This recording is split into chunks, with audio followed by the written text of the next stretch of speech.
నమస్తే ఎవ్రీవాన్. ఈరోజు 2 కట్టల చుక్కకూరతో 10 రోజులు దాదాపు నిల్వ ఉండే పచ్చడి ఎలా చేయాలో ఒక మంచి కథతోటి చూసేద్దాం.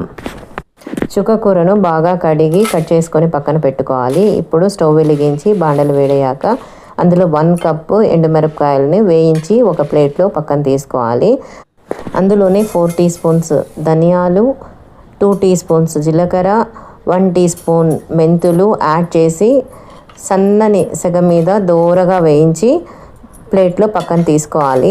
తర్వాత 1 కప్పు వేరుశనగలను కూడా వేయించుకొని అదే ప్లేట్లోకి తీసుకోవాలి.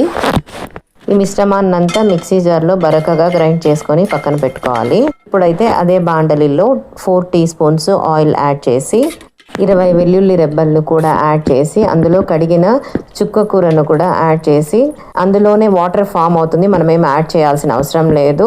వాటర్ మొత్తం ఎవాపరేట్ అయ్యేంత వరకు ఉడికించి రుచికి సరిపడా కల్లుప్పుని కూడా యాడ్ చేసి ఇక్కడ చూపిస్తున్న విధంగా పచ్చడి ప్రిపేర్ చేసేసుకోవాలి.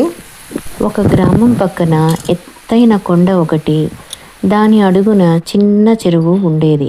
కొండ ఎప్పుడూ గర్వంగా నిలబడి ఉండేది. నేను ఎప్పటికీ ఇక్కడే ఉంటాను, నా ఎత్తు ఎవ్వరూ చేరలేరు అనుకునేది. చెరువు మాత్రం నిశ్శబ్దంగా ఉండేది. దాని నీటిలో ఆకాశం, చెట్లు, పక్షులు అన్నీ ప్రతిబింబించేవి.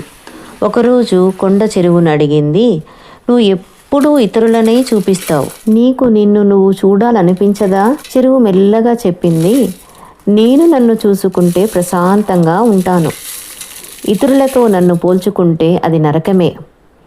కాలం గడిచింది, వర్షాలు పడ్డాయి, గాలులు వీచాయి.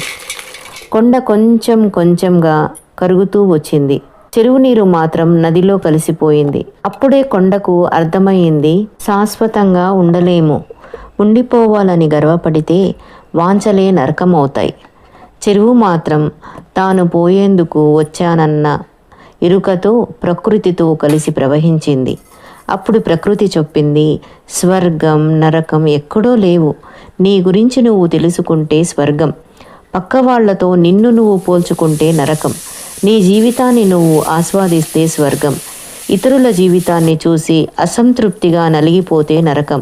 ఈ భూమికి శాశ్వతంగా వచ్చామని విషయవాంఛల వెనుక పరిగెత్తడమే నరకం. ఈ భూమి మీద శాశ్వతంగా ఉండలేమన్న ఎరుకతో, ఎప్పటికైనా పోయేందుకు వచ్చామన్న జ్ఞానంతో ధర్మంగా జీవించడమే నిజమైన స్వర్గం.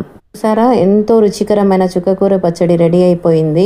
ఇది రైస్, రోటీతో పాటు అన్ని రకాల టిఫిన్ ఐటమ్స్లో యూస్ చేయొచ్చు. Like, subscribe and stay connected.